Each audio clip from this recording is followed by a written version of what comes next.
Hey guys আহকচোন চাওঁ এইটো বয়সতনো এই আণ্টিজনীয়ে কি ৰিল বনাই আছে তাৰ পাছত চাম আমি কেইটামান ফানি কমেণ্টছ।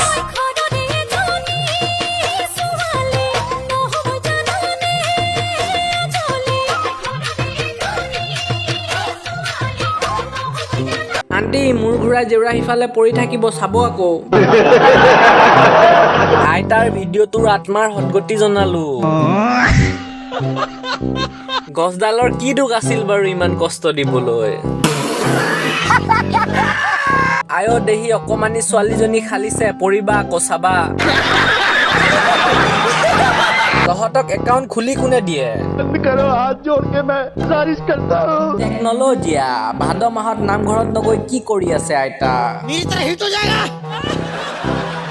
তো গাইজ ভিডিঅ'টো জাষ্ট এণ্টাৰটেইনমেণ্টৰ কাৰণেহে বনালো দেই, আমি কাকো বেয়া বুজাবলৈ যোৱা নাই। যদি চাই মজা পালে তেনেহ'লে আপোনাৰ ফ্ৰেণ্ডছৰ লগতো শ্বেয়াৰ কৰিবলৈ নাপাহৰিব।